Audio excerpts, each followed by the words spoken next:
Welcome to all എല്ലാവർക്കും secret P S സിയിലേക്ക് സ്വാഗതം. ഇന്ന് നമ്മൾ നോക്കാൻ പോകുന്നത് ഇന്ത്യ ഫാക്റ്റ് ആണ് കേട്ടോ. കഴിഞ്ഞ പരീക്ഷകൾ പി എസ് സി ആവർത്തിച്ച ചോദ്യങ്ങൾ മാത്രമാണ് നമ്മൾ ഇന്ന് പരിചയപ്പെടാൻ പോകുന്നത്. നമ്മൾ ഇതിൻ്റെ മുമ്പായിട്ട് 2-3 പാർട്സ് ആവർത്തിക്കുന്ന ചോദ്യങ്ങൾ എന്ന് പറഞ്ഞിട്ട് ചെയ്തിട്ടുണ്ട്. ഇതുപോലെ തന്നെ പോയിന്റ് വൈസ് ആയിട്ടാണ് ചെയ്തിരിക്കുന്നത്. അപ്പോൾ ക്ലാസ്സുകൾ കാണാത്തിട്ടുണ്ടെങ്കിൽ പോയി കാണാം കേട്ടോ. അതുപോലെ തന്നെ നമ്മുടെ ചാനലിൽ പുതിയ CRT ക്ലാസ്സുകളൊക്കെ സ്റ്റാർട്ട് ചെയ്തിട്ടുണ്ട്.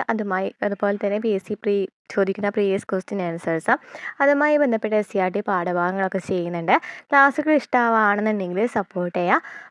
അപ്പോൾ ഇന്ത്യയുമായി ഇന്ത്യയുടെ ഭാഗത്ത് നിന്ന് ചോദിക്കുന്ന കുറച്ച് ക്വസ്റ്റ്യൻസ് നമുക്ക് പരിചയപ്പെടാം.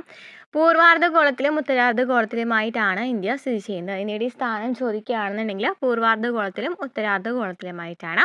ഇന്ത്യയുടെ വടക്കേ അറ്റം ജമ്മു കാശ്മീരിലെ 37.6 ഉത്തര അക്ഷാംശത്തിലും മെയിൻലാൻഡിൻ്റെ തെക്കേറ്റമായ തമിഴ്നാട്ടിലെ കന്യാകുമാരി 8.4 ഉത്തര അക്ഷാംശത്തിലും ഇന്ത്യൻ യൂണിയൻ്റെ തെക്കേറ്റമായ ആൻഡമാൻ നിക്കോബറിലെ ഇന്ദിരാ പോയിന്റ് 6.4 ഉത്തര അക്ഷാംശത്തിലും സ്ഥിതി ചെയ്യുന്നു. അപ്പോൾ നമുക്കറിയാം ഇന്ത്യയുടെ തെക്കേറ്റം എന്ന് പറയുന്നത് ഏതാണ്?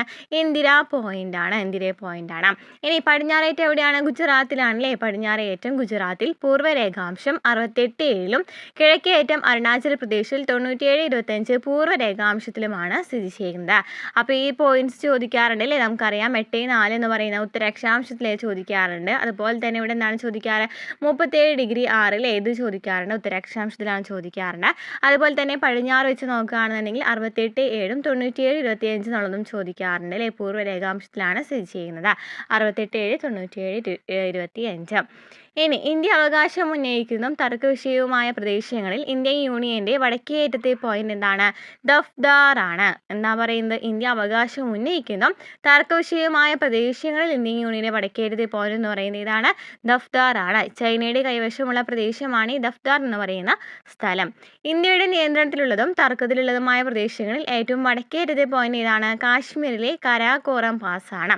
അതായത് നമ്മളിവിടെ പറയുന്നത് ഇനി അവകാശം ഉന്നയിക്കുന്നതാണ്. നമ്മൾ ഓൾറെഡി പഠിച്ചു കഴിഞ്ഞു. കിഴക്കേറ്റം പടിഞ്ഞാറേറ്റം ഏതാണെന്ന് പഠിച്ചു കഴിഞ്ഞു അല്ലേ. വടക്കേറ്റം ജമ്മു കാശ്മീരിലെ 37°6 പറഞ്ഞിട്ടുണ്ടായിരുന്നു. അതുപോലെ തന്നെ തെക്കേറ്റം എന്ന് പറയുന്നത് എവിടെയാണെന്ന് നമ്മൾ പറഞ്ഞത്? ആൻഡമാൻ നിക്കോബറിൽ ഇന്ദിരാ പോയിന്റ് 6.4 ഉത്തരാക്ഷാംശത്തിലാണ് സ്ഥിതി ചെയ്യുന്നതെന്ന് പറഞ്ഞു. പടിഞ്ഞാറേറ്റാണെങ്കിൽ 68.7-ഉം അതുപോലെ തന്നെ ഗുജറാത്തിലും കിഴക്കേറ്റം അരുണാചൽ പ്രദേശിൽ 97.25 പൂർവ്വരേഖാംശത്തിലുമാണ് സ്ഥിതി ചെയ്യുന്നതെന്ന് പറഞ്ഞു.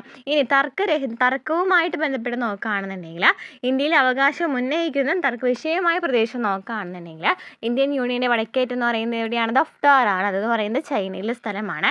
ഇന്ത്യയുടെ ഇതുപോലെ തന്നെ തർക്കമുള്ള പ്രദേശത്തിലെ ഏറ്റവും വടക്കേറ്റത്തെ പോയിന്റ് എന്ന് പറയുന്നത് ഇതാണ്, കാശ്മീരിൽ എന്താണ്? കാരക്കോറം പാസ് ആണ്. തർക്കരഹിത പ്രദേശങ്ങളിൽ വടക്കേയറ്റം എന്ന് പറയുന്നത് ഹിമാചൽ പ്രദേശിലെ ചമ്പ ജില്ലയിലെ ദർവാസിന് സമീപം ആണ്. അപ്പോൾ നമ്മൾ പറഞ്ഞു ഏറ്റവും വടക്കേയറ്റത്തെ പോയിന്റ് പറയുന്നത് കാശ്മീരിലെ കാരക്കോറം പാസ് ഉണ്ട്. അതുപോലെ തന്നെ എന്താണ് പറയുന്നത്? ഇന്ത്യൻ യൂണിയൻ്റെ വടക്കേറ്റുള്ള പ്രദേശത്തിൽ പറയുന്നത് ഏതാണ് വടക്കേറ്റത്തെ പോയിന്റ്? ദഫ്ദാർ ആണ് പറയുന്നുണ്ട്. അതുപോലെ തന്നെ വടക്കേറ്റത്തെ പോയിന്റ് കാശ്മീരിലെ കാരക്കോറം പാസ് എന്ന് പറയുന്നുണ്ട്. ഇനി തർക്കരഹിത പ്രദേശങ്ങളിലാണെന്നുണ്ടെങ്കിൽ എന്താ പറയുന്നത്? വടക്കേയറ്റം ഹിമാചൽ പ്രദേശിലെ ചാമ്പ ജില്ലയിലെ ദർവാസിന് സമീപമാണ്. തർക്കരഹിത പ്രദേശങ്ങളിലാണെന്നുണ്ടെങ്കിൽ. ഓക്കെ. തെക്കേറ്റത്തെ പോയിന്റ് ആൻഡമാൻ നിക്കോബറിലെ ഇന്ദിരാ പോയിന്റ് ആണ്. തെക്കേറ്റത്തെ പോയിന്റ് ഏതാണ്? ആൻഡമാൻ നിക്കോബറിലെ ഇന്ദിരാ പോയിന്റ് ആണ്. ഇന്ത്യയുടെ മെയിൻലാൻഡിലെ തെക്കേയറ്റം തമിഴ്നാട്ടിലെ കന്യാകുമാരിയാണ്. പടിഞ്ഞാറേറ്റത്തെ പോയിന്റ് ഏതാണ്? ഗുജറാത്തിലെ വെസ്റ്റ് ഓഫ് ഗുഹാർമോത്തയാണ്. അപ്പോൾ പടിഞ്ഞാറ് ഗുഹാർമോത്ത, തെക്കേയറ്റം ഇന്ദിരാ പോയിന്റ് ആണെന്ന് പറഞ്ഞു. പടിഞ്ഞാറ് എന്താ പറഞ്ഞത്? ഗുജറാത്തിലെ ഗുഹാർമോത്തയാണെന്ന് പറഞ്ഞു. ഇന്ത്യയുടെ നിയന്ത്രണത്തിലുള്ളതും തർക്ക വിഷയവുമായ പ്രദേശങ്ങളിൽ കിഴക്കേറ്റത്തെ പോയിന്റ് ഏതാണ്? അരുണാചലിലെ കിബുത്തു ആണ്. ഏത് ചോദിക്കുകയാണെന്നുണ്ടെങ്കിൽ കിഴക്കേയറ്റം ചോദിക്കുകയാണെന്നുണ്ടെങ്കിൽ ഇന്ത്യയുടെ നിയന്ത്രണത്തിലുള്ളതും തർക്ക വിഷയമായ പ്രദേശങ്ങളിലാണ് കിഴക്കേറ്റം എന്ന് പറയുന്നത് ഇതാണ്, അരുണാചലിലെ കിബുത്തു എന്ന് പറയുന്നത്. തർക്കരഹിത പ്രദേശങ്ങളിലാണെങ്കിൽ കിഴക്കേറ്റം അരുണാചലിലെ ചാങ്ലാങ് ജില്ലയിലെ കുങ്കിയയ്ക്ക് സമീപമാണ്.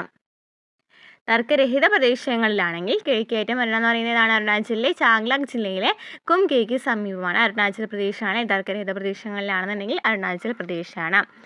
ഇന്ത്യയുടെ തെക്ക് വടക്ക് നീളം എത്രയാണ് ചോദിക്കാറുണ്ട്. ഇന്ത്യയുടെ തെക്ക് വടക്ക് നീളം എന്ന് പറയുന്നത് 32.14 കിലോമീറ്റർ. 3214 കിലോമീറ്റർ ആണ് തെക്ക് വടക്ക് നീളം എന്ന് പറയുന്നത്. കിഴക്ക് പടിഞ്ഞാറ് നീളം എത്രയാണ്? 29.33 കിലോമീറ്റർ അല്ലേ. 29.33 കിലോമീറ്റർ. തെക്ക് വടക്ക് നീളം 32.14 കിലോമീറ്റർ ആണ്. ഇന്ത്യയുടെ വിസ്തീർണം എത്രയാണ്? ഇന്ത്യയുടെ വിസ്തീർണം 32.87 263 ചതുരശ്ര കിലോമീറ്റർ ആണ് ഇന്ത്യയുടെ വിസ്തീർണം. എത്രയാണ്? 32.87 263 ചതുരശ്ര കിലോമീറ്റർ ആണ്. കരഭാഗം ചോദിക്കുകയാണെന്നുണ്ടെങ്കിൽ 90.44%. ജലഭാഗം എന്ന് പറയുന്നത് 9.56%. 32, 87, 263 ചതുരശ്ര കിലോമീറ്റർ ആണ് ഇന്ത്യയുടെ വിസ്തീർണം എന്ന് പറയുന്നത്. കരഭാഗം 90.44%, ജലഭാഗം 9.56%. ഇനി വിസ്തീർണ അടിസ്ഥാനത്തിൽ ലോകത്തിൽ ഇന്ത്യയുടെ സ്ഥാനം എത്രാമത്തെയാണ്? 7ാമതാണ്. വിസ്തീർണ അടിസ്ഥാനത്തിൽ ലോകത്തിൽ ഇന്ത്യയുടെ സ്ഥാനം എന്ന് പറയുന്നത് 7ാമതാണ്.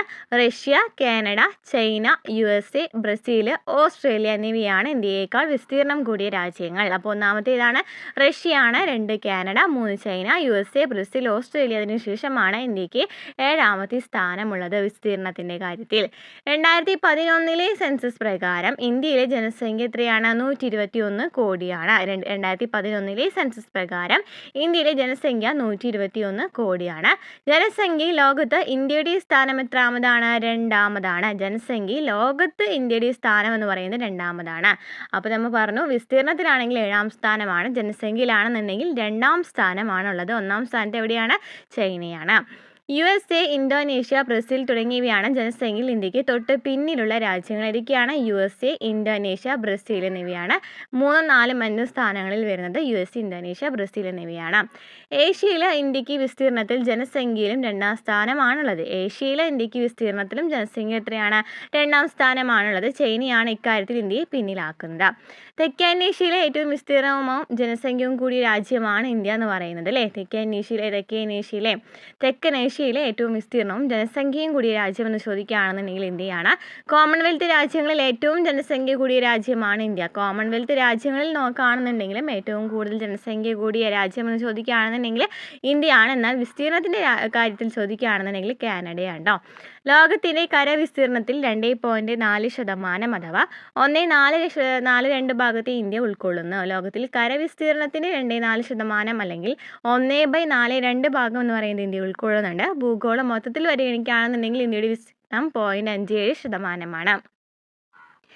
കോമൺവെൽത്ത് രാജ്യങ്ങളിൽ ഇന്ത്യക്ക് വിസ്തീർണത്തിൽ 3ാം സ്ഥാനമാണുള്ളത്. കോമൺവെൽത്ത് രാജ്യങ്ങളിൽ നോക്കുകയാണെന്നുണ്ടെങ്കിൽ ഇന്ത്യക്ക് വിസ്തീർണത്തിൽ എത്രാമത്തെ സ്ഥാനമാണ്? 3ാം സ്ഥാനമാണുള്ളത്. അതായത് ഓരോന്നിൽ നോക്കുകയാണല്ലേ, കോമൺവെൽത്ത് രാജ്യം നോക്കി, അതുപോലെ തന്നെ നമ്മൾ ഇവിടെ എന്തൊക്കെയാണ് നോക്കിയത്, അങ്ങനെ ഓരോ തെക്കൻ ഏഷ്യയിൽ നോക്കി, അങ്ങനെ നമ്മൾ ഓരോരോ ഭാഗത്തും ഇന്ത്യയുടെ സ്ഥാനം എത്രയാണെന്നാണ് അവിടെ നോക്കുന്നത്. കോമൺവെൽത്ത് രാജ്യങ്ങളിലാണെങ്കിൽ ഇന്ത്യക്ക് വിസ്തീർണത്തിൽ 3ാം സ്ഥാനമാണ്. കാനഡ, ഓസ്ട്രേലിയ എന്നിവയാണ് ഇന്ത്യയേക്കാൾ വിസ്തീർണം കൂടിയ കോമൺവെൽത്ത് രാജ്യങ്ങൾ എന്ന് പറയുന്നത്.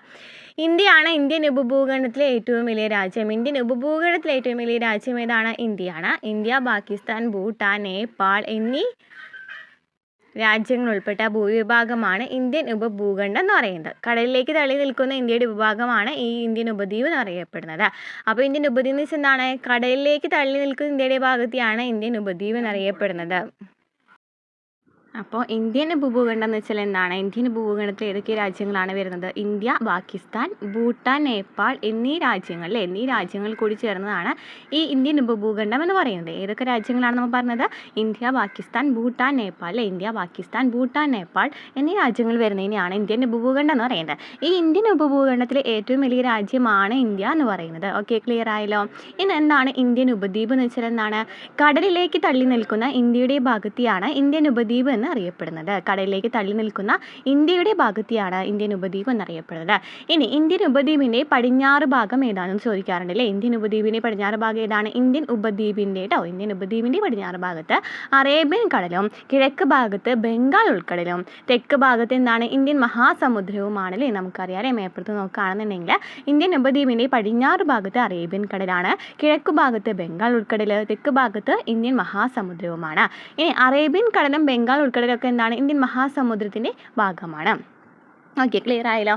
ഇനി ഇന്ത്യയുടെ തലസ്ഥാനം ഏതാണ്? ഇന്ത്യയുടെ തലസ്ഥാനം ഏതാണ്? ന്യൂഡൽഹിയാണ് അല്ലേ? ഇന്ത്യയുടെ തലസ്ഥാനം എന്ന് പറയുന്നത് ന്യൂഡൽഹിയാണ്. ബ്രിട്ടീഷ് ഇന്ത്യയുടെ തലസ്ഥാനം കൽക്കട്ടയിൽ നിന്നും ഡൽഹിയിലേക്ക് മാറ്റുന്നതായിട്ട് 1911 ജോർജ് 5ാമൻ രാജാവ് ഡൽഹി ദർബാറിൽ പ്രഖ്യാപിക്കുകയും 1912 അത് നടപ്പിലാക്കുകയും ചെയ്തു. അതായത് ആദ്യം തന്നെ തലസ്ഥാനം എന്ന് പറയുന്നത് കൊൽക്കത്തയായിരുന്നു. അങ്ങനെ ബ്രിട്ടീഷ് ഇന്ത്യയുടെ തലസ്ഥാനം കൽക്കത്തയിൽ നിന്ന് ഡൽഹിയിലേക്ക് മാറ്റി ഇയർ ചോദിക്കാറുണ്ട്. 1911 ആരാണ്? ജോർജ് 5ാമൻ രാജാവാണ് ഡൽഹി ദർബാറിൽ പ്രഖ്യാപിക്കുന്നത്. എന്നിട്ട് 1912 അത് നടപ്പിലാക്കുന്നത്.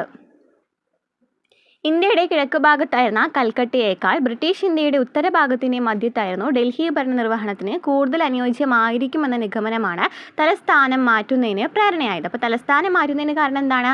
ഇന്ത്യയുടെ കിഴക്ക് ഭാഗത്താണ് അല്ലേ കൽക്കട്ട എന്ന് പറയുന്നത്. അതിനേക്കാളും കൂടുതൽ ബ്രിട്ടീഷ് ഇന്ത്യയുടെ ഉത്തരഭാഗത്തിന് മധ്യത്തായിരുന്ന ഡൽഹിയാണ് ഭരണനിർവഹണത്തിന് കൂടുതൽ അനുയോജ്യമെന്ന് കണ്ടെത്തി അല്ലേ. അത് കാരണമാണ് തലസ്ഥാനം കൽക്കട്ടയിൽ നിന്നും ഡൽഹിയിലേക്ക് മാറ്റിയത്. ഡൽഹി സുൽത്താനേറ്റിലെ കാലത്തും മുഗൾ കാലത്ത് 1649 മുതൽ 1857 വരെയും ഭരണസിരാ കേന്ദ്രമായിരുന്നു ഡൽഹി എന്ന് പറയുന്നത്. അപ്പോൾ എന്താ പറയുന്നത്? ഡൽഹി സുൽത്താനേറ്റിൻ്റെ കാലം അതുപോലെ തന്നെ മുഗൾ കാലം അതായത് 1649 മുതൽ 1857 വരെ ഭരണസിരാ കേന്ദ്രമാണ് ഈ ഡൽഹി എന്ന് പറയുന്നത്. ചരിത്ര പ്രയാണത്തിൽ ഡൽഹിയിൽ 8 നഗരങ്ങൾ വ്യത്യസ്ത കാലഘട്ടങ്ങളിൽ നിർമ്മിക്കപ്പെട്ടിട്ടുണ്ട്. ചരിത്രത്തിൻ്റെ കാര്യം നോക്കുകയാണെങ്കിൽ ഡൽഹിയിൽ എന്താണ് കുറേ നഗരങ്ങളിലെ വ്യത്യസ്ത കാലഘട്ടങ്ങളിൽ നിർമ്മിക്കപ്പെട്ടിട്ടുണ്ട്. ഏതൊക്കെയാണതൊക്കെ? അവ ഏതൊക്കെയാണ് തർക്ക വിഷയമാണെങ്കിലും പരക്കെ അംഗീകരിക്കപ്പെട്ടവയാണ്. അതായത് ആദ്യമൊക്കെ തർക്ക വിഷയമായിരുന്നു, കുറച്ചൊക്കെ എങ്കിലും അത് അംഗീകരിക്കപ്പെട്ടിട്ടുണ്ട്. ഏതൊക്കെയാണ്? കിലാറായി പിത്തോറ, മെഹ്റോളി, സിരി, തുഗ്ലക്കാബാദ്, ഫിറോസാബാദ്, ഷേർഷാഗഡ് അതുപോലെ തന്നെ ഷാജഹാനാബാദ്, ന്യൂഡൽഹി എന്നിവയൊക്കെയാണ് അല്ലേ. അതായത് നമുക്ക് പഠിച്ചു വെക്കേണ്ട കാര്യങ്ങൾ എന്താണ്? ഡൽഹിയിലുള്ള നഗരങ്ങൾ, പ്രധാന നഗരങ്ങൾ ചോദിക്കാം. ഈ നഗരങ്ങളൊക്കെ എവിടെയാണെന്ന് ചോദിക്കാം. അപ്പോൾ ഇതൊക്കെയാണ് കിലാറായി പിത്തോറ, മെഹ്റോളി, സിരി, തുഗ്ലക്കാബാദ്, ഫിറോസാബാദ്, ഷേർഗഡ്, ഷാജഹാനാബാദ്, ന്യൂഡൽഹി എന്നിവയൊക്കെയാണ്. ഓക്കെയാണല്ലോ. ജോർജ് രാജാവും മേരി രാജ്ഞിയുമാണ് ന്യൂഡൽഹിയുടെ നിർമ്മാണത്തിന് അടിസ്ഥാനശില സ്ഥാപിച്ചത്. അപ്പോൾ 1911 നമ്മൾ പറഞ്ഞ ന്യൂഡൽഹിയാണ് തലസ്ഥാനമാക്കിയത്. അപ്പോൾ ഈ ജോർജ് രാജാവും മേരി രാജ്ഞിയുമാണ് ന്യൂഡൽഹിയുടെ നിർമ്മാണത്തിന് അടിസ്ഥാനശില സ്ഥാപിച്ചത്. ഡൽഹിയിലെ 8ാമത്തെ നഗരമായ ഡൽഹിയിലെ 8ാമത്തെ നഗരമാണ് ഈ ന്യൂഡൽഹി എന്ന് പറയുന്നത്. യോജന നിർമ്മാതാവ് ആരാണ്? ബ്രിട്ടീഷ് വാസ്തുശില്പിയായ എഡ്വിൻ ലൂട്ടൻസ് ആണ്. അപ്പോൾ ഡൽഹിയുടെ നിർമ്മാതാവ് ആരാണ്? എഡ്വിൻ ലൂട്ടൻസ് ആണ്. ആയതിനാൽ ലൂട്ടൻസ് ഡൽഹി എന്നും അറിയപ്പെടുന്നുണ്ട്. ലൂട്ടൻസ് ഡൽഹി എന്നും അറിയപ്പെടുന്നുണ്ട്. ഓക്കെ. ഡൽഹി രൂപകൽപ്പന ചെയ്യുന്നതിൽ സഹകരിച്ച മറ്റൊരു ആർക്കിടെക്ചറാണ് ഹെർബർട്ട് ബേക്കർ എന്ന് പറയുന്നത്. ഹെർബർട്ട് ബേക്കറും ഇതിന് വേണ്ടിയിട്ട് സഹായിച്ചിട്ടുണ്ട്. സർ ശോഭാ സിംഗ് ആയിരുന്നു നിർമ്മാണ പ്രവർത്തനങ്ങളുടെ കോൺട്രാക്ടർ ആയിരുന്നു സർ ശോഭാ സിംഗ് ആയിരുന്നു. അതുപോലെ തന്നെ ഹെർബർട്ട് ബേക്കറും അതുപോലെ തന്നെ പിന്നെ ആരാണ് പറയുന്നത്? എഡ്വിൻ ലൂട്ടൻസ് ഡൽഹിയുടെ ഇതിന് വേണ്ടിയിട്ട് രൂപകൽപ്പന ചെയ്യുന്നതിൽ സഹായിച്ചിട്ടുണ്ട്. 1931 അന്നത്തെ വൈസ്രോയി ഇർവിൻ പ്രഭുവാണ് ന്യൂഡൽഹി ഉദ്ഘാടനം ചെയ്തത്. ആരാണ്? 1931 അന്നത്തെ വൈസ്രോയി ഇർവിൻ പ്രഭുവാണ് ന്യൂഡൽഹി ഉദ്ഘാടനം ചെയ്തത്. റെയ്സിനിക്കുന്നിലാണ് വൈസ്രോയിയുടെ വസതിയായ വൈസ് റീഗൽ പാലസ് പണിതത്. അപ്പോൾ വൈസ് റീഗൽ പാലസ് പണിതിട്ടുണ്ട് അല്ലേ റെയ്സിനിക്കുന്നിലാണ്. സ്വാതന്ത്ര്യാനന്തരം അത് രാഷ്ട്രപതി ഭവനായിട്ട് മാറി. അപ്പോൾ രാഷ്ട്രപതി ഭവൻ അല്ലെങ്കിൽ രാഷ്ട്രപതി ഭവൻ ആദ്യം അറിയപ്പെട്ടിരുന്നത് എന്താണ്? വൈസ് റീഗൽ പാലസ് എന്നാണ്. സെൻട്രൽ സെക്രട്ടേറിയറ്റ്, പാർലമെന്റ് മന്ദിരം, ഇന്ത്യ ഗേറ്റ് എന്നിവയാണ് ന്യൂഡൽഹിയിലെ മറ്റു പ്രധാന നിർമ്മിതികൾ. അപ്പോൾ ന്യൂഡൽഹിനെ കുറിച്ചിട്ടാണ് പറയുന്നത്. ന്യൂഡൽഹിയിലെ പ്രധാന നഗരങ്ങൾ പറഞ്ഞു. ഇനി പ്രധാന നിർമ്മിതികളാണ് പറയുന്നത്. നമുക്കറിയാം central secretariat, parliament, India gate എന്നിവയൊക്കെ എന്താണ്? ന്യൂഡൽഹിയിലെ പ്രധാന നിർമ്മിതികളാണ്. ഡൽഹിയിലെ നയതന്ത്ര സ്ഥാപനങ്ങൾ പ്രവർത്തിക്കുന്നത് ചാണക്യപുരിയിലാണ് ഡൽഹിയിലെ നയതന്ത്ര സ്ഥാപനങ്ങൾ പ്രവർത്തിക്കുന്നത്. ഡൽഹിയിലെ ചാണക്യപുരിയിലാണ്. ഡൽഹിയിലെ പഴയ സെക്രട്ടേറിയറ്റിൽ ഇപ്പോൾ കേന്ദ്രഭരണ പ്രദേശമായ ഡൽഹിയുടെ നിയമസഭാ മന്ദിരം പ്രവർത്തിക്കുന്നുണ്ട്.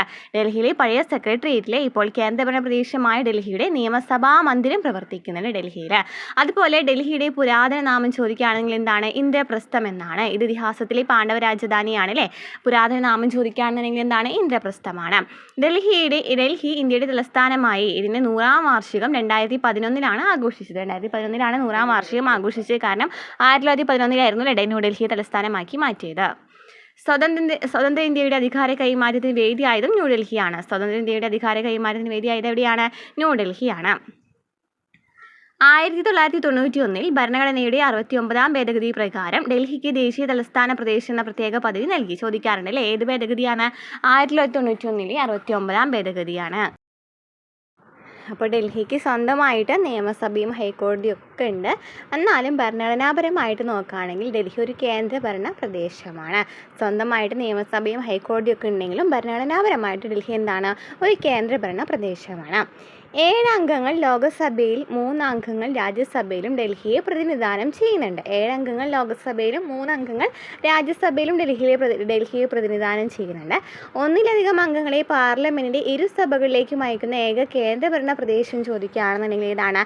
ഡൽഹിയാണ്. അതായത് ഒന്നിലധികം അംഗങ്ങളെ പാർലമെൻറ്റിൻ്റെ ഇരുസഭകളിലേക്കും അയക്കുന്ന ഒരു കേന്ദ്രഭരണ പ്രദേശം ചോദിക്കുകയാണെന്നുണ്ടെങ്കിൽ ഡൽഹിയാണ്. ഇനി ഇന്ത്യയിലെ സംസ്ഥാനങ്ങളിൽ വിസ്തീർണത്തിൽ ഏറ്റവും വലുത് ഏതാണ്?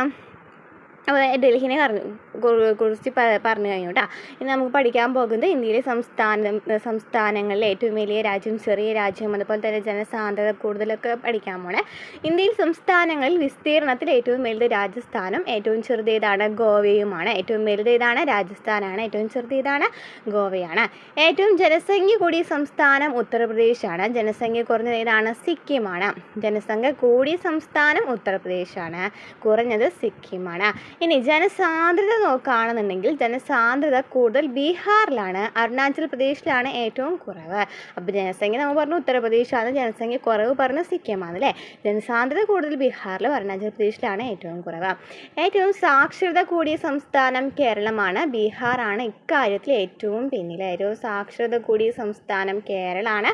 ബീഹാറാണ് ഇക്കാര്യത്തിൽ ഏറ്റവും പിന്നിൽ. സാക്ഷരതയുടെ കാര്യം നോക്കുകയാണെന്നുണ്ടെങ്കിൽ ബീഹാറാണ് പിന്നിൽ, കേരളമാണ് ഇതെന്ന് പറഞ്ഞു. അതുപോലെ തന്നെ ജനസാന്ദ്രത കൂടുതലും എവിടെയാണ്? ബീഹാറിൽ തന്നെയാണ് അല്ലേ.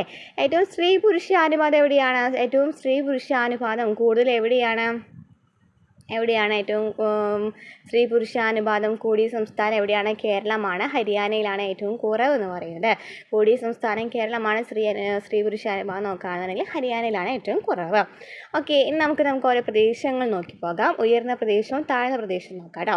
ഇന്ത്യ ഗവൺമെൻറ്റിൻ്റെ ഔദ്യോഗിക രേഖകളിൽ തർക്ക പ്രദേശമായ പാക് അധിനിവേശ കാശ്മീർ കൂടി ഇന്ത്യയുടെ ഭാഗമായിട്ട് പരിഗണിക്കുന്നുണ്ട്. അപ്പോൾ ഇന്ത്യയിലെ ഏറ്റവും ഉയരം കൂടിയ കൊടുമുടി ഏതായിട്ടാണ് പറയുന്നത്? ഗോഡ്വിൻ ഓസ്റ്റിൻ അഥവാ K2 എന്ന കൊടുമുടിയാണ് എന്ത് പറയുന്നത്? മൗണ്ട് K2 അല്ലേ. മൗണ്ട് K2 അല്ലെങ്കിൽ ഗോഡ്വിൻ ഓസ്റ്റിൻ ആണ് ഉയരം കൂടിയ കൊടുമുടി എന്ന് പറയുന്നത്. ഈ ഉയരം കൂടിയ കൊടുമുടിയിൽ നമ്മൾ എന്തൊക്കെയാണ് അറിയപ്പെടുന്നത്? ക്വാഗിർ എന്നും ദാബ്സാങ് എന്ന പേരുകളിലൊക്കെ ഇത് അറിയപ്പെടുന്നുണ്ട് അല്ലേ. അതായത് മൗണ്ട് K2 അല്ലെങ്കിൽ ഗോഡ്വിൻ ഓസ്റ്റിനെ കോഗിർ, ദാബ്സാങ് എന്ന പേരുകളിൽ അറിയപ്പെടുന്നുണ്ട്. കാരക്കോറ മലനിരകളുടെ ഭാഗമായ ഗോഡ്വിൻ ഓസ്റ്റിൻ്റെ ഉയരം എത്രയാണ്? 8611 മീറ്ററാണ്. കാരക്കോറ മലനിരകളുടെ ഭാഗമാണ് ഈ മൗണ്ട് K2 എന്ന് പറയുന്നത്. ഉയരം ചോദിക്കുകയാണെന്നുണ്ടെങ്കിൽ 8611 മീറ്ററാണ്. തർക്കരഹിത ഇന്ത്യൻ പ്രദേശത്ത് സ്ഥിതി ചെയ്യുന്ന ഏറ്റവും ഉയരം കൂടിയ കൊടുമുടി കാഞ്ചൻജംഗിയാണ്. തർക്കരഹിത ഇന്ത്യൻ പ്രദേശത്ത് സ്ഥിതി ചെയ്യുന്ന ഏറ്റവും ഉയരം കൂടിയ കൊടുമുടി ഏതാണ്? കാഞ്ചൻജംഗിയാണ് അല്ലേ. സിക്കിമിലാണ് സ്ഥിതി ചെയ്യുന്നത്. സിക്കിമിൽ ഇന്ത്യ നേപ്പാൾ അതിർത്തിയിൽ സ്ഥിതി ചെയ്യുന്നു. ഈ കൊടുമുടിക്ക് എത്രയാണ് ഉയരം? 8598 മീറ്ററാണ് ഉയരം. അപ്പോൾ തർക്കരഹിത ഇന്ത്യൻ പ്രദേശത്ത് സ്ഥിതി ചെയ്യുന്ന ഏറ്റവും ഉയരം കൂടിയ കൊടുമുടി കാഞ്ചൻജംഗിയാണ്. സിക്കിമിൽ ഇന്ത്യ നേപ്പാൾ അതിർത്തിയിൽ സ്ഥിതി ചെയ്യുന്ന ഈ കൊടുമുടിക്ക് 8598 മീറ്ററാണ് ഉയരം എന്ന് പറയുന്നത്. അപ്പോൾ നമ്മൾ പറഞ്ഞു മൗണ്ട് K2 ഗോഡ്വിൻ ഓസ്റ്റിനൊക്കെയാണ് അറിയപ്പെടുന്നത്. കോഗിർ, ദാബ്സാങ് എന്ന പേരിൽ അറിയപ്പെടുന്നുണ്ട്. 8611 മീറ്ററാണ് ഉയരം. കാരക്കോറ മലനിരകളുടെ ഭാഗമാണ്. അതുപോലെ തന്നെ തർക്കരഹിത ഇന്ത്യൻ പ്രദേശത്ത് നോക്കുകയാണെന്നുണ്ടെങ്കിൽ കാഞ്ചൻജംഗ സിക്കിമിലാണ് സ്ഥിതി ചെയ്യുന്നത് അല്ലേ. കാഞ്ചൻജംഗയാണ് ഏറ്റവും ഉയരം കൂടിയ കൊടുമുടി. സിക്കിമിൽ ഇന്ത്യ നേപ്പാൾ അതിർത്തിയിലാണ് സ്ഥിതി ചെയ്യുന്നത്. 8598 മീറ്ററാണ് ഉയരം എന്ന് പറയുന്നത്. ഇനി താഴ്ന്ന ഭാഗം നോക്കുകയാണെന്നുണ്ടെങ്കിലോ, നമ്മൾ ഉയർന്ന ഭാഗം നോക്കിയില്ലേ. താഴ്ന്ന ഭാഗം നോക്കുകയാണെങ്കിലോ കേരളത്തിലെ കുട്ടനാടാണ് ഇന്ത്യയിലെ ഏറ്റവും താഴ്ന്ന ഭാഗം. ഏറ്റവും താഴ്ന്ന ഭാഗം എവിടെയാണ്? കേരളത്തിലെ കുട്ടനാടാണ് ഏറ്റവും താഴ്ന്ന ഭാഗം എന്ന് പറയുന്നത്. സമുദ്രനിരപ്പിൽ നിന്നും താഴെയായി സ്ഥിതി ചെയ്യുന്ന കുട്ടനാട് പമ്പയുടെ ദാനം എന്നും അറിയപ്പെടുന്നുണ്ട്. അപ്പോൾ സമുദ്രനിരപ്പിൽ നിന്ന് താഴെയായിട്ട് സ്ഥിതി ചെയ്യുന്നത് ഏതാണ്? കുട്ടനാടാണ് അല്ലേ. കുട്ടനാട് ചോദിക്കാറുണ്ട്. കുട്ടനാട് പമ്പയുടെ ദാനം എന്നറിയപ്പെടുന്നതാണ്. കുട്ടനാടാണ് പമ്പയുടെ ദാനം എന്നറിയപ്പെടുന്നത്. ഇനി ഇന്ത്യൻ ഉപദ്വീപിൽ നോക്കുകയാണെങ്കിലോ, ഇന്ത്യൻ ഉപദ്വീപ് അല്ലെങ്കിൽ തെക്കേ ഇന്ത്യയിൽ നോക്കുകയാണെങ്കിൽ ഏറ്റവും ഉയരം കൂടിയ ഭാഗം ഏതാണ്? ആനമുടിയാണ് അല്ലേ. ഇടുക്കി ജില്ലയിൽ മൂന്നാർ പഞ്ചായത്തിലാണ് സ്ഥിതി ചെയ്യുന്നത്. ചോദിക്കാറുണ്ട്. ആനമുടിയൊക്കെ ജില്ല തെറ്റി കൊടുക്കാറുണ്ട്. ഇടുക്കി ജില്ലയിലെ മൂന്നാർ പഞ്ചായത്തിലാണ് സ്ഥിതി ചെയ്യുന്നത്. ഇനി നമുക്ക് അതിർത്തികൾ നോക്കിയാലോ. ഇന്ത്യയുടെ കര അതിർത്തി എത്രയാണ്?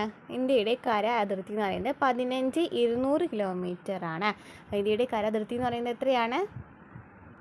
15200 കിലോമീറ്റർ അല്ലേ. 15200 കിലോമീറ്ററാണ്. ഇന്ത്യയുടെ സമുദ്രതീരത്തിൻ്റെ നീളം ചോദിക്കാറുണ്ട് കേട്ടോ.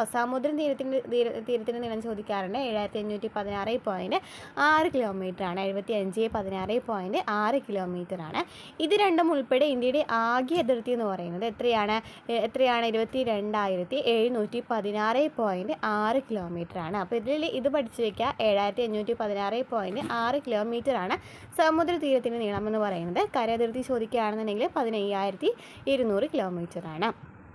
ഇന്ത്യയുടെ മെയിൻലാൻഡിൻ്റെ കടൽ തീരം 6,100 കിലോമീറ്ററാണ്. അതും പഠിച്ചു വെക്കുക കേട്ടോ. ഇന്ത്യയുടെ മെയിൻലാൻഡിൻ്റെ കടൽ തീരം എന്ന് പറയുന്നത് 6,100 കിലോമീറ്ററാണ്. ഏഷ്യൻ രാജ്യങ്ങളിൽ കടൽ തീരത്തിൻ്റെ നീളത്തിൽ 4ാം സ്ഥാനമാണ് ഇന്ത്യക്കുള്ളത്. ഏഷ്യൻ രാജ്യങ്ങളിൽ കടൽ തീരത്തിൻ്റെ നീളത്തിൽ നോക്കുകയാണെന്നുണ്ടെങ്കിൽ 4ാം സ്ഥാനമാണ് ഇന്ത്യക്കുള്ളത്. ഇന്തോനേഷ്യ, ഫിലിപ്പീൻസ്, ജപ്പാൻ എന്നിവയാണ് ഇന്ത്യനേക്കാളും കൂടുതൽ നീളം കൂടിയ കടൽ തീരമുള്ള രാജ്യങ്ങൾ എന്ന് പറയുന്നത്. ഏതൊക്കെയാണ്? ഇന്തോനേഷ്യ, ഫിലിപ്പീൻസ്, അതുപോലെ ജപ്പാനാണ്. ഇന്ത്യക്ക് 4ാമത്തെ സ്ഥാനമാണ് കടൽ തീരത്തിൻ്റെ നീളത്തിൽ നോക്കുകയാണെന്നുണ്ടെങ്കിൽ കേട്ടോ. ഇന്ത്യയുടെ അന്താരാഷ്ട്ര അതിർത്തി 17 സംസ്ഥാനങ്ങളിലൂടെ കടന്നു പോകുന്നുണ്ട്. 17 സംസ്ഥാനങ്ങളിലൂടെയാണ് ഇന്ത്യയുടെ അന്താരാഷ്ട്ര അതിർത്തി കടന്നു പോകുന്നത്.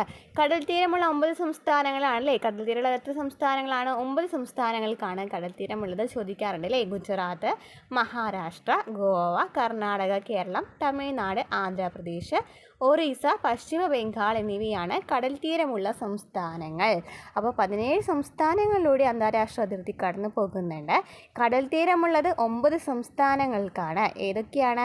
ഗുജറാത്ത്, മഹാരാഷ്ട്ര, ഗോവ, കർണാടക, കേരളം, തമിഴ്നാട്, ആന്ധ്രാപ്രദേശ്, ഒറീസ, പശ്ചിമ ബംഗാൾ എന്നിവയ്ക്കാണ്.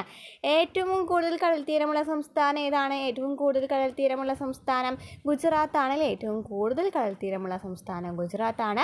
2ാം സ്ഥാനമുള്ളത് എവിടേക്കാണ്? ആന്ധ്രാപ്രദേശിനാണ് 2ാം സ്ഥാനം ആന്ധ്രാപ്രദേശിനാണ്.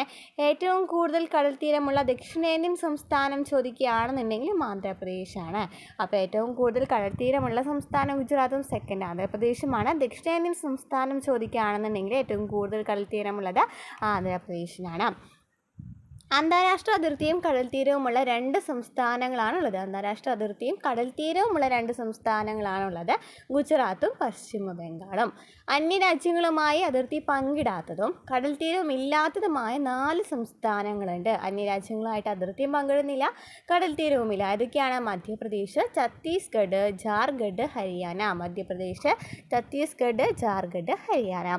ഓക്കെ, ക്ലിയർ ആയല്ലോ അതിർത്തിയുടെ ഭാഗം. ഇനി നമുക്ക് അയൽ രാജ്യങ്ങൾ പഠിച്ചാലോ. അയൽ രാജ്യങ്ങൾ.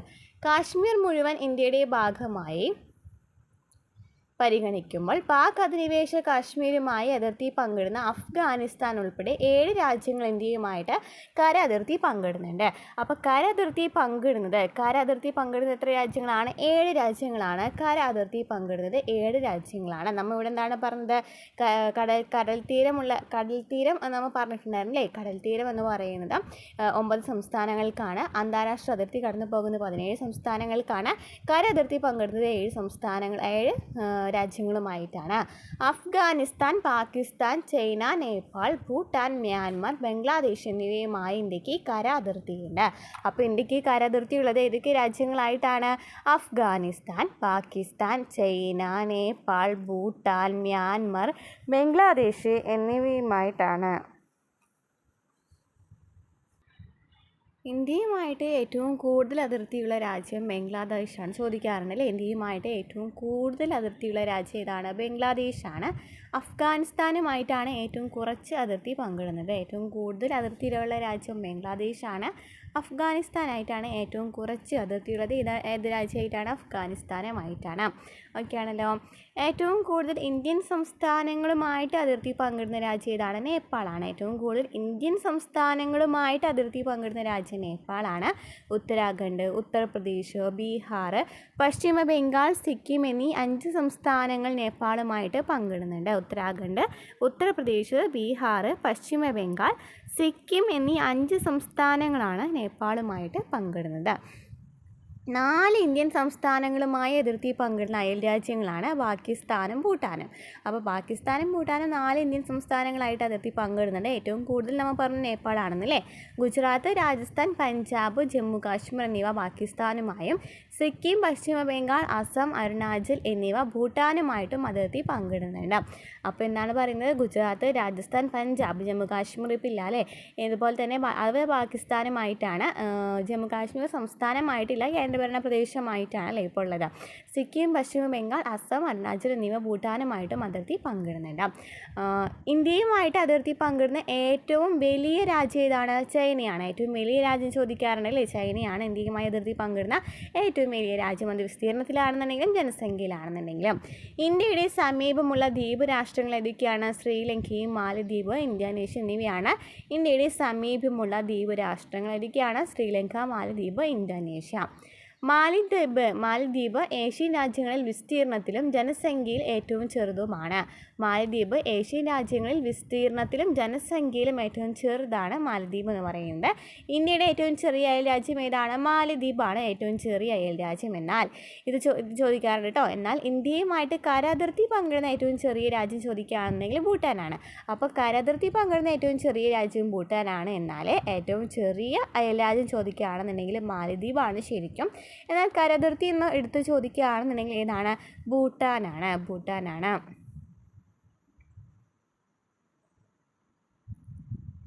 ആൻഡമാനോട് ഏറ്റവും അടുത്ത് കിടക്കുന്ന രാജ്യം ഏതാണ്? ആൻഡമാനോട് ഏറ്റവും അടുത്ത് കിടക്കുന്ന രാജ്യം മ്യാൻമറാണ്. നിക്കോബറിനോട് ഏറ്റവും അടുത്ത് സ്ഥിതി ചെയ്യുന്ന രാജ്യം ഇന്തോനേഷ്യയുമാണ്.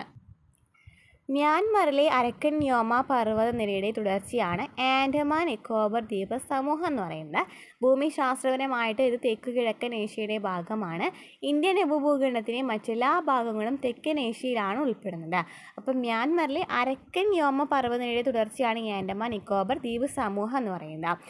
ഇനി ഇന്ത്യയെയും ശ്രീലങ്കയെയും വേർതിരിക്കുന്ന ഏതാണ്? പാക് കടലിടുക്കാണ്. ഈ ഒരു ഭാഗം ഇമ്പോർട്ടൻ്റ് ആണ്. കടലിടുക്കുകൾ ചോദിക്കാറുണ്ട്. ഇന്ത്യയെയും ശ്രീലങ്കയെയും വേർതിരിക്കുന്ന ഏതാണ്? പാക് കടലിടുക്കാണ് ഇന്ത്യയും ശ്രീലങ്കയെയും വേർതിരിക്കുന്നത്. പാക് കടലിടുക്കിലാണ് ആദംസ് ബ്രിഡ്ജ് എന്ന് പറയുന്ന മണൽത്തിട്ടുള്ളത്. അത് തമിഴ്നാട്ടിലെ രാമേശ്വരത്തിലെ ധനുഷ്കോടിക്കും ശ്രീലങ്കയിലെ തലൈമാനാറിനും ഇടയ്ക്കാണ്. പാക് കടലിടുക്കിലാണ് ആദംസ് ബ്രിഡ്ജ് എന്ന് പറയുന്ന മണൽത്തിട്ടുള്ളത്. ഇത് തമിഴ്നാട്ടിലെ രാമേശ്വരത്തിലെ ധനുഷ്കോടിക്കും ശ്രീലങ്കയിലെ തലൈമാനാറിനും ഇടയ്ക്കാണ്. പഠിച്ചു വയ്ക്കാം കേട്ടോ. ബ്രിട്ടീഷ് ഭരണകാലത്ത് മദ്രാസ് ഗവർണറായിരുന്ന റോബർട്ട് പാക്കിൻ്റെ സ്മരണാർത്ഥമാണ് ഈ പാക് കടലിടുക്കിന് ആ പേര് നൽകിയത്. 53 മുതൽ 80 കിലോമീറ്റർ വരെയാണ് ഈ പാക് കടലിടുക്കിൻ്റെ വീതി എന്ന് പറയുന്നത്. 53 മുതൽ 80 കിലോമീറ്റർ വരെ റോബർട്ട് പാക്കാണ് അല്ലേ, അദ്ദേഹത്തിൻ്റെ സ്മരണാർത്ഥമാണ് ഈ പേര് നൽകിയത്. 30 കിലോമീറ്ററാണ് ആദംസ് ബ്രിഡ്ജിൻ്റെ നീളം എന്ന് പറയുന്നത്. 30 കിലോമീറ്ററാണ്. ഇനി ഇന്ത്യയെയും അഫ്ഗാനിസ്ഥാനെയും വേർതിരിക്കുന്ന ഡ്യൂറൻഡ് രേഖയാണ്. ഡ്യൂറൻഡ് രേഖയാണ്. അതുപോലെ നമ്മൾ നമ്മൾ പറഞ്ഞത് ഇന്ത്യയും ശ്രീലങ്കയും വേർതിരിക്കുന്നത് പാക് കടലിടുക്കാന്ന് പറഞ്ഞു. ഇന്ത്യയും അഫ്ഗാനിസ്ഥാനെയും വേർതിരിക്കുന്ന ഡ്യൂറൻഡ് രേഖയാണ്. ബ്രിട്ടീഷ് സർക്കാരും അഫ്ഗാൻ അമീർ അബ്ദുൾ റഹ്മാൻ ഖാനുമായി 1893 ഒപ്പുവെച്ച ഡ്യൂറാൻഡ് ലൈൻ അഗ്രിമെൻറ്റ് പ്രകാരമാണ് 2640 കിലോമീറ്റർ നീളമുള്ള ഈ അതിർത്തി രേഖ നിലവിൽ വന്നത്. ഉടമ്പടി ഒപ്പുവെച്ച സമയത്ത് ബ്രിട്ടീഷ് ഇന്ത്യയുടെ ഫോറിൻ സെക്രട്ടറി സർ മോർട്ടിമർ ഡ്യൂറാൻഡിൻ്റെ പേരാണ് രേഖയ്ക്ക് ലഭിച്ചത്. ഇപ്പോൾ ഇത് ഫലത്തിൽ പാകിസ്ഥാനും അഫ്ഗാനിസ്ഥാനും ഇടയ്ക്കുള്ള അതിർത്തിയാണ്. ഇനി ഇന്ത്യക്കും ചൈനയ്ക്കും ഇടയ്ക്കുള്ള അതിർത്തി ഏതാണെന്ന് ചോദിക്കാറുണ്ടല്ലോ. മക്മോഹൻ രേഖ. ഇന്ത്യക്കും ചൈനയ്ക്കും ഇടയ്ക്കുള്ള അതിർത്തിയാണ് മക്മോഹൻ രേഖ. 1914 ഗ്രേറ്റ് ബ്രിട്ടനും ടിബറ്റും തമ്മിൽ ഒപ്പുവെച്ച ഉടമ്പടി പ്രകാരമാണ് ഇത് നിലവിൽ വന്നത്. ഇനി മക്മോഹൻ രേഖ പേര് ലഭിച്ചത് ബ്രിട്ടീഷ് ഇന്ത്യയുടെ ഫോറിൻ സെക്രട്ടറി ആയിരുന്ന സർ ഹെൻറി മക്മോഹൻ്റെ പേരിൽ നിന്നാണ്. ഈ രേഖയുടെ നിയമസാധുത തർക്കവിഷയമാണെങ്കിലും ഇതാണ് ഫലത്തിൽ ഇന്ത്യ ചൈന അതിർത്തി എന്ന് പറയുന്നത്. ഇന്ത്യ പാക് അതിർത്തി റെഡ് ക്ലിഫ് രേഖ എന്നാണ് അറിയപ്പെടുന്നത്. ഇന്ത്യ പാക് അതിർത്തി എന്താണ്? റെഡ് ക്ലിഫ് രേഖ എന്നാണ് അറിയപ്പെടുന്നത്. ബ്രിട്ടീഷ് നിയമജ്ഞനായിരുന്ന സിറിൽ റാഡ്ക്ലിഫാണ് 1947 ഇന്ത്യ വിഭജന സമയത്ത് രേഖ നിർണ്ണയിച്ചത്. അപ്പോൾ ഇന്ത്യ പാക് അതിർത്തി എന്ന് പറയുന്നത് റാഡ്ക്ലിഫ് രേഖയാണ്. അതുപോലെ തന്നെ ഇന്ത്യയും ചൈനയും തമ്മിലുള്ള രേഖ മക്മോഹൻ രേഖയാണ്. ഇന്ത്യയും അഫ്ഗാനിസ്ഥാനും തമ്മിലുള്ളത് ഡ്യൂറൻഡ് രേഖയാണ്. പിന്നെ എന്താണ്? ഇന്ത്യയും ശ്രീലങ്കയും തമ്മിലുള്ളത് എന്താണ്? പാക് കടലെടുക്കാണ്.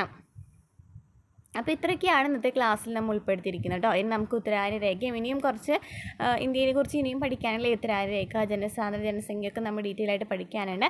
അപ്പോൾ ഇത്രയാണ് ഇന്നത്തെ ക്ലാസ്സിൽ ഉൾപ്പെടുത്തിയിരിക്കുന്നത്. അപ്പോൾ ഇന്ത്യ നമുക്ക് ഡീറ്റെയിൽ ആയിട്ട് പഠിക്കാം. അതുപോലെ ഓരോ ടോപ്പിക് വൈസ് ആയിട്ടും നമുക്ക് സിലബസ് വൈസ് ക്ലാസ് എടുത്ത് പോകും. അപ്പോൾ ക്ലാസ്സുകൾ ഇഷ്ടമാണെന്നുണ്ടെങ്കിൽ സപ്പോർട്ട് ചെയ്യാം കേട്ടോ. നമുക്ക് അടുത്ത ക്ലാസ്സായിട്ട് വീണ്ടും കാണാം.